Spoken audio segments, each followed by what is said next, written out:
Pronto, iniciamos a gravação. Rabino, pode seguir, por favor.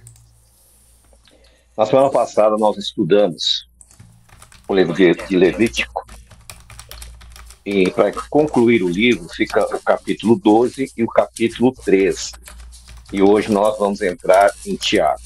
O capítulo 12 e 13, uma sugestão minha. Depois vocês leiam e avaliem. Esses dois capítulos, eles falam muito para a nossa realidade de hoje, tá? Eu vou fazer uma leitura rápida só de alguns versículos, porque eu quero entrar em Tiago, que é importante, o Hebreus 12, 12.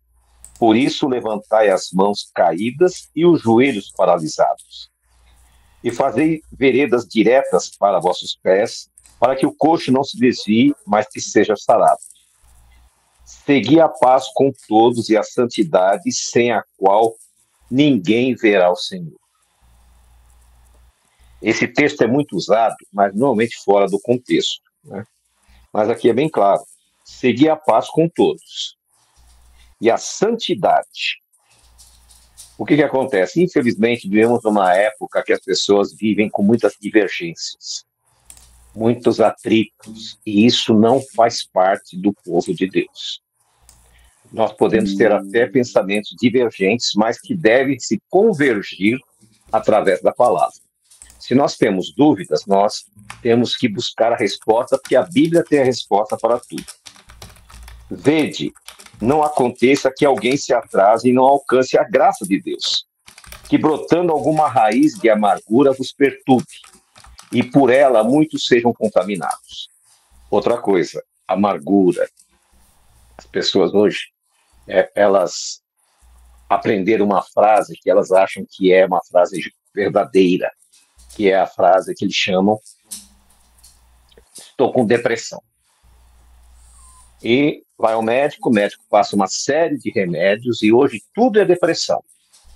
Você não pode ficar triste, você está com depressão. Você não pode ficar preocupado, está com depressão. E não é bem assim. É o TDAH.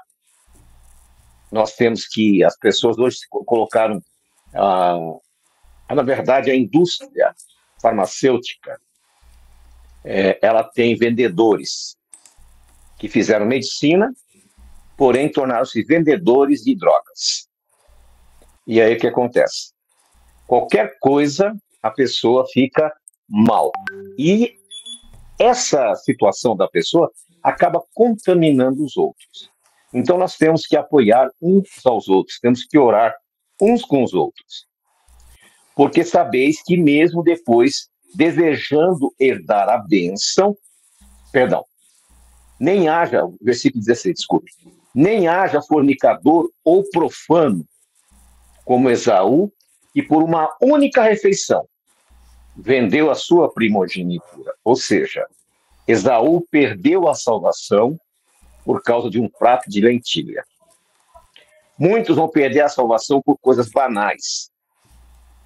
Porque sabeis que mesmo depois, desejando herdar a bênção, foi rejeitado, pois não achou oportunidade para o arrependimento, ainda que com lágrimas tenha buscado. Indo mais adiante, nós vamos no capítulo 13, no versículo 7. Lembrai-vos de vossos pastores que vos falaram a palavra de Deus. Considerai o resultado de sua conduta e imitai a sua fé. Jesus Cristo é o mesmo ontem, hoje e eternamente.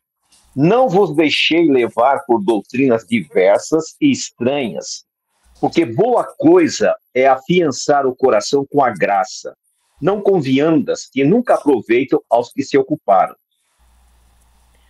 Então, meus irmãos, uma coisa que hoje é muito complicado. No passado, se a pessoa estava com problemas, ela se ajustava, o pastor chegava, aconselhava, às vezes pedia para que ela ficasse um tempo sentadinha, refletindo, se ela tinha algum cargo na igreja, fica aí um pouquinho, vamos orar pela sua vida. Hoje, a pessoa tem um problema, a primeira coisa que ela faz é ir embora. Ela vira as costas e vai embora, muitas vezes fala mal de onde Deus a resgatou, e nós não podemos agir assim. Por quê? Nós somos irmãos em Cristo. Nós estamos aqui para crescermos juntos. Então, se você está com problema, nós temos que ajudá-lo. Através da oração, através da busca incessante por respostas. E o que acontece hoje? Infelizmente, aqueles que são líderes, pastores ou rabinos, não importa o título que as pessoas dão para essas pessoas. A palavra de Deus diz que você tem que imitar a fé dessa pessoa.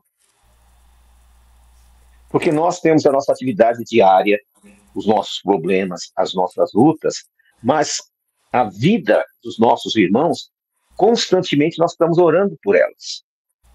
E as dificuldades que vocês passam acabam vindo para o nosso ombro. É um peso muito grande. Por quê? Porque nós nos dedicamos a levar a verdade às pessoas. Por isso que eles dizem aqui, lembrai de vossos pastores, que vos falaram a palavra de Deus. Considerai o resultado de sua conduta e imitai a sua fé. Hoje uma pessoa me perguntou qual é o chamado dele. Porque muitas vezes você está preocupado, você quer fazer algo para Deus, mas você não sabe o que é o que você quer fazer para Deus. A primeira coisa que você tem que fazer é estar na presença de Deus. A segunda coisa é viver a palavra de Deus na sua vida. E Deus vai te usar para várias coisas que você nem imagina. Muitas vezes uma palavra que você diga salva uma vida. Muitas vezes nós estamos aqui na congregação com um pequenino grupo, mas dezenas ou centenas de pessoas vão ser alcançadas com aquela live. Talvez essas pessoas ainda não chegou o momento delas. Porém, no momento que chegar, elas vão se achegar ao Senhor. Yeshua contou uma parábola de um homem que tinha uma fazenda e ele contratou trabalhadores. Um grupo começa às 8, outro começou às 10, outro começou a 1, outro começou às 16. Quando foi 17 horas, encerrou o dia e aquele fazendeiro pagou todos iguais. Porém, os que chegaram antes acharam ruim. Ele diz, eu sou o dono e o dinheiro é meu. Eu pago e recompenso conforme eu achar melhor. E é o que vai acontecer. Muitos vão se chegar na última hora diante de Deus e vão receber o mesmo galardão, porque cada um tem o seu tempo. Agora, você que já chegou, não abandone, não troque a salvação, a graça de Deus por um prato de lentilha. Muitas vezes a resposta que você está procurando, a resposta que você quer, sabe onde está? Naquele dia que você não assistiu aquela live, que você não pôde vir, aquele dia que você não pôde vir à presença de Deus. Talvez a resposta que você tanto ansiou, você perde por causa disso. Muitas vezes você perde por causa de um prato de lentilha. Eu não sei qual é o prato de lentilha que você optou. Então aqui nós encerramos o livro de Hebreus. Eu sugiro que vocês leiam o capítulo 12 inteiro, 13 também, que é uma bênção para nossas vidas. Esse livro de Hebreus é maravilhoso. Continuamos. Agora nós vamos entrar no livro de Tiago. Na verdade, o nome desse livro é Jacó. Em português, traduziram por Tiago.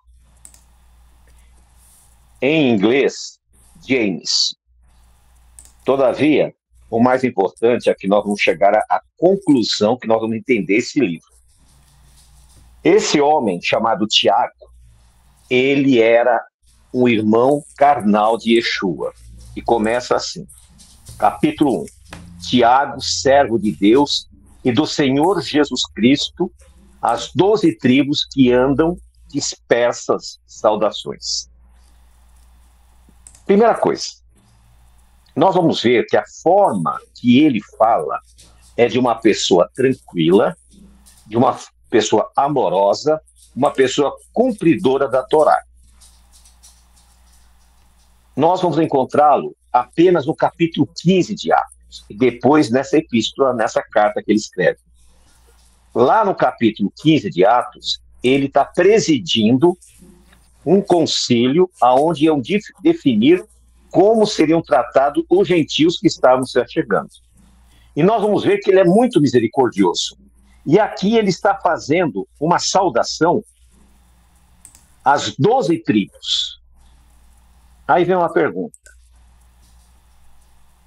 Nesta época, só existiam 2 tribos e meia tribo de Levi. Só existia Benjamim e só existia Judá e uma parte dos levitas. Por que ele fala as 12 tribos? Lembra que Yeshua disse, não vá pelo caminho dos gentios, nem dos samaritanos, mas vá às ovelhas perdidas da casa de Israel. Outra vez ele diz, eu só vim para buscar as ovelhas perdidas da casa de Israel. Em Jeremias 31, quando Jeremias escreveu isso, já fazia 200 anos que a casa de Israel havia sido espalhada por toda a terra. Esse pessoal das 12 tribos, das 10 tribos, para ser mais exato, né? Esse pessoal, eles estavam ali naquela região também. Quando Paulo vai fazer o seu trabalho missionário, ele vai em muitas cidades. E ali ele vai encontrar judeus e vai encontrar também israelitas que estão naquelas cidades. Quando você lê o livro de Atos, no cabeçalho eles colocam igreja de Éfeso, igreja de Corinto. Quando você lê o texto, não fala igreja, fala sinagoga. Porque Paulo ia nas sinagogas. Nessas sinagogas estavam quem? Judeus, estavam da casa de Israel também. E estavam, muitos gentios começaram-se a chegar. Então aqui ele manda essa saudação.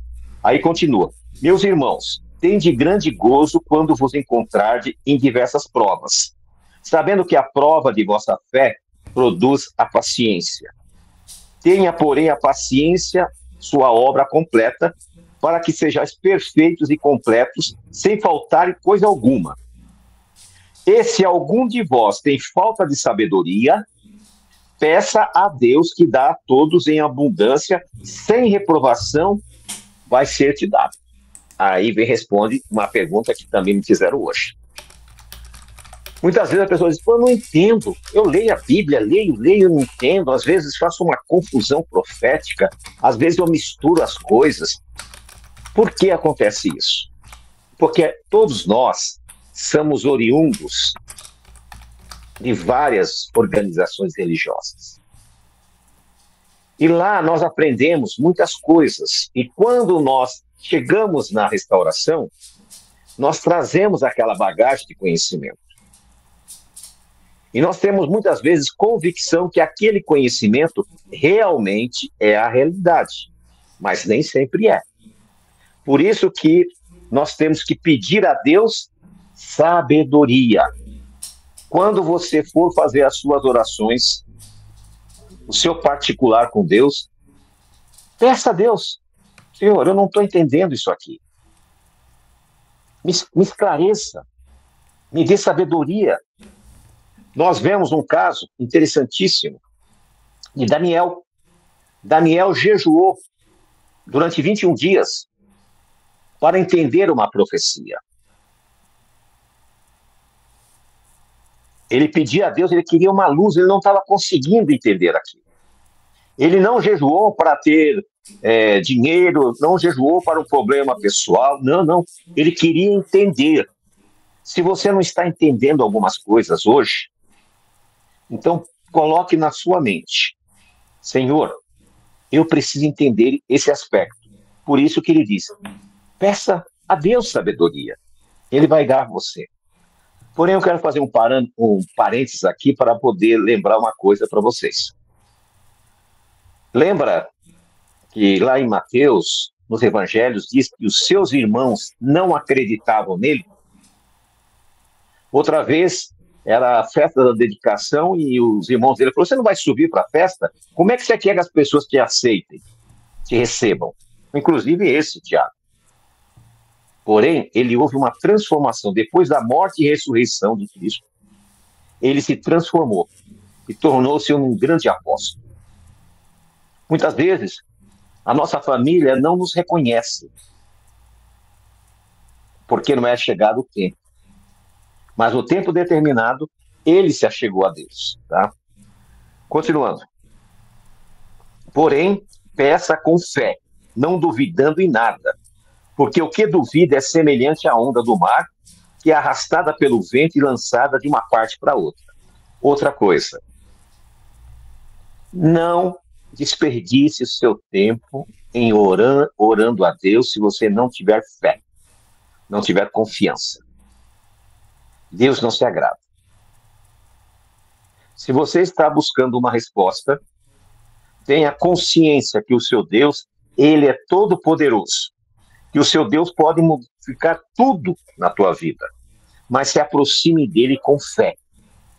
Não adianta você dizer, meu Deus, eu quero, sabe, choramingando. Não, você tem que se colocar na presença de Deus, que faça a sua vontade, porque muitas vezes o seu pedido é para que faça a sua vontade pessoal e não a vontade de Deus. Então a resposta só vai vir quando você falar, Senhor, faça a sua vontade, mas não a minha. No versículo 7. Não pense tal homem que receberá do Senhor alguma coisa. O homem de coração dobre o inconstante em todos os seus caminhos. O irmão que é humilde de condição glorie-se na sua exaltação. Mas o que é rico em sua humilhação, porque ele passará como a flor da erva. Porque quando sai o sol com calor abrasador, a erva seca, sua flor cai, e sua formosa aparência perece. Assim também se murchará o rico e todos os seus caminhos. Outra coisa, muitas vezes você critica o seu momento, critica o que está passando, e olha para aquela outra pessoa que está se dando bem. Porém, a Bíblia diz que aquilo é como a erva, que vai passar e vai secar, mas você vai permanecer. No versículo 12. Feliz o varão que suporta a tentação, porque quando tiver resistido à prova, receberá a coroa da vida que Jeová prometeu aos que o amam. Que ninguém diga quando for tentado, estou sendo tentado por Deus, porque Deus não pode ser tentado pelo mal, e nem ele a ninguém tenta. Mas cada um é tentado quando é atraído e seduzido pela própria concupiscência. A sua tentação, que acontece com você, é pela sua própria opção, a sua própria concupiscência. Então a concupiscência, depois de haver concebido, dá a luz ao pecado. E o pecado sendo consumado gera a morte. Existe um ditado, e é bíblico também, um verso bíblico. Nós não podemos impedir que os pássaros voem sobre nossas cabeças, mas nós podemos impedir que eles façam ninho.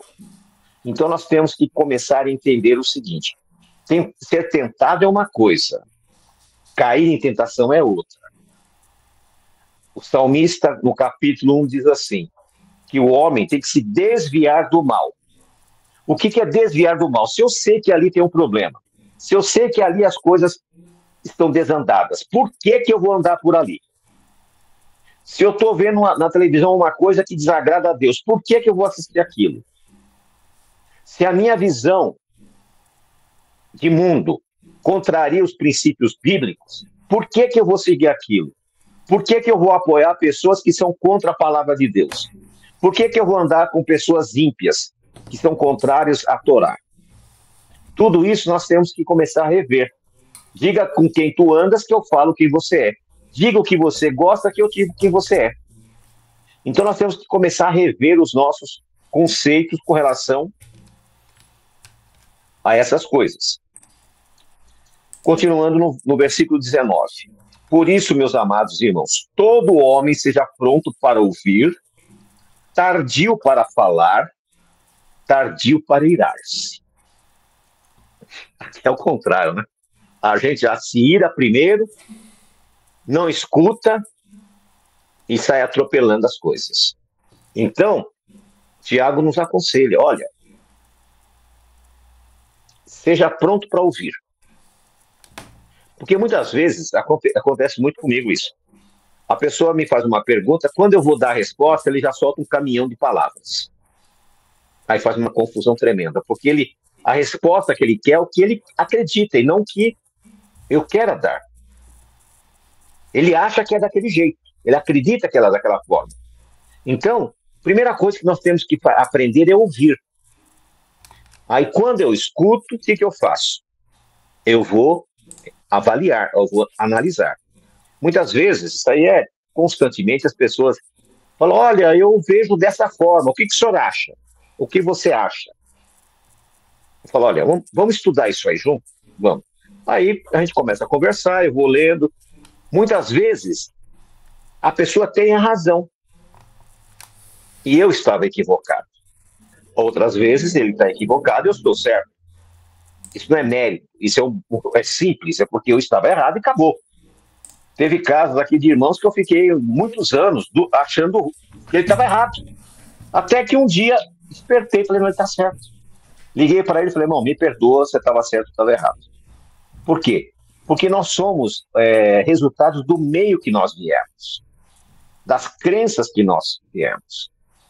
Né?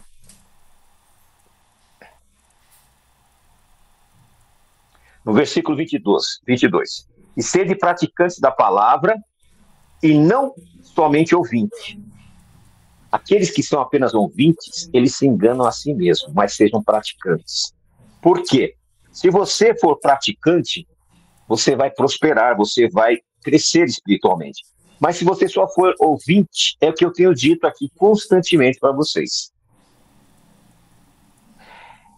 Não adianta você pegar partes da restauração e colocar na tua vida. Não vai resolver nada. Ou você procura cumprir os princípios que Deus estabeleceu.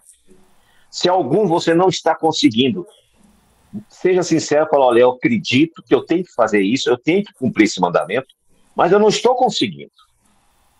O próprio Tiago, lá em Atos, capítulo 15, ele diz o seguinte, nós não podemos colocar um peso nas pessoas aos quais nem os nossos pais suportaram. Então, se você não está conseguindo cumprir, mas é sincero, Deus vai te fortalecer para você conseguir.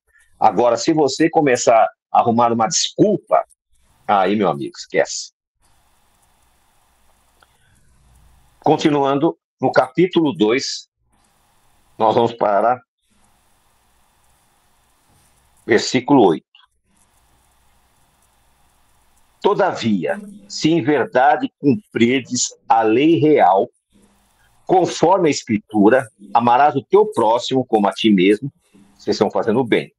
Mas se fazeis acepção de pessoas, cometeis pecado, e sois redarguidos pela lei dos transgressores. Porque qualquer que guarda toda a lei e tropeça em um só ponto, faz-se culpado de todos. Visto que aquele que disse, não cometerás adultério, também disse, não cometerás homicídio. Se tu não cometes adultério, mas mata, está feito transgressor da lei.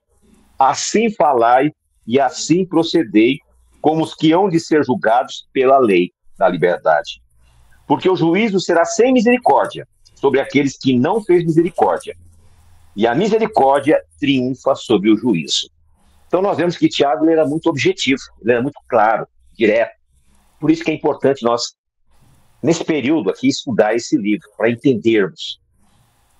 Martinho Lutero, ele dizia que essa epístola, a epístola de Hebreus, ou a epístola de João e Pedro e Judas, e o Apocalipse, eram epístolas de palha.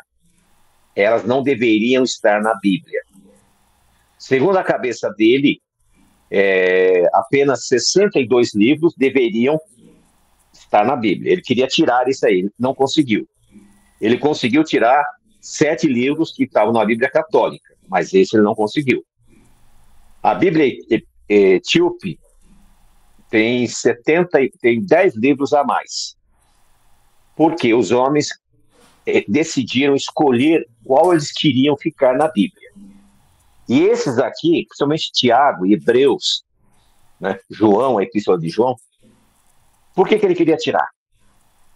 Porque ela fala da necessidade de guardar a lei de Deus, os mandamentos de Deus. E ele discordava disso. Ele não queria que as pessoas guardassem os mandamentos de Deus. Muitas vezes, nós acabamos esquecendo que a importância de conhecer a palavra. Não sei qual de vocês já leu esse livro inteiro. Eu acredito que a maioria não. A gente fica pegando textos pinçados. Por isso que a gente fez essa escolha de uma vez por semana estudar um livro da Bíblia, para que você possa, né, conhecer com mais profundidade e entender. No versículo 14 do capítulo 2 diz assim: meus irmãos, que proveito tem alguém se disser que tem fé e não tem obras? Porventura a fé pode salvá-lo? E se o irmão ou irmã estiverem nus e tiverem necessidade do sustento diário, e alguns vos disser, ide em paz, aquietai-vos e fartai-vos, mas não lhe der coisas necessárias para o corpo, que proveito terá? E aqui, justamente aqui que pegava, né? Porque eles dizem que nós somos salvos pela fé. Não precisamos das obras. Mas uma fé sem obras é morta. E que proveito há a pessoa chegar para você, falar da sua situação e dizer, você diz, vai com Deus, Deus te abençoe, mas não proporcionar a solução para aquela pessoa. Nós somos um pequenino grupo, mas as pessoas que têm se apresentado com necessidade, a gente tem ajudado. Os irmãos são testemunhas disso. Por quê? Porque essas pessoas fazem parte do corpo de Cristo. E cabe a nós, além da fé que professamos, também ter as nossas obras. Nós temos irmãos aqui que fazem a mesma coisa, que têm abençoado as vidas. E isso Deus está vendo do seu trono. E Deus vai retribuir essas pessoas também. Continuando, vamos para o capítulo 3. Meus irmãos, não vos façais muito de vós mestres, sabendo que receberemos juízo mais severo. Aqui pegou, né? Em outro texto, nem todos quereis ser mestres. Ou seja, aquele que é mestre, ele tem que fazer o quê? Ele tem que estudar mais. Ele tem que conhecer mais. E dele vai ser cobrado muito mais do que aquele que conhece pouco. Porque normalmente a gente quer ser o líder. Só que o líder é cobrado mais do que o membro. Então, por isso que ele diz, nem todos quereis ser mestres. Porque todos nós tropeçamos em muitas coisas. Se alguém não tropeça em palavra, esse é varão perfeito e capaz de refrear todo o corpo. Ora, nós pomos freio nas bocas dos cavalos para que obedeçam, e assim dirigimos todo o seu corpo. Vede também os navios, ainda que sejam tão grandes e levados por impetuosos ventos, são dirigidos por um leme bem pequeno, para onde quer que ele vá. Assim também, agora presta atenção, assim também a língua é um pequeno membro e se gloria de grandes coisas. Vede quão grande bosque se incendeia com um pequeno fogo. A língua também é fogo, um mundo de maldades. A língua está posta entre os membros e contamina todo o corpo. Ela inflama o curso da existência, sendo ela mesma inflamada pelo inferno. Porque toda a natureza de bestas, de aves, de serpentes, de seres do mar, doma-se e tem sido domada pela natureza humana. Mas nenhum homem pode domar a sua língua. Trata-se de um mal que não se pode refrear. Está cheia de veneno mortífero. Com ela bendizemos ao nosso Senhor e Pai, e com ela amaldiçoamos os homens que foram feitos à semelhança de Deus. De uma mesma boca procede bênção e maldição. Meus irmãos, isso não pode ser assim. Porventura, alguma fonte lança por uma vez a abertura água doce e água amargosa? Meus irmãos, acaso pode a figueira produzir azeitonas ou a videira figos? Assim também nenhuma fonte pode dar água salgada ou doce. Aqui ele nos orienta nesse aspecto. Primeiro, nós temos que ter fé. Sem fé é impossível agradar a Deus. Essa nossa fé tem que se traduzir em obras. Nós temos que também refrear as nossas línguas. Quando nós vamos falar as coisas, nós temos que pensar.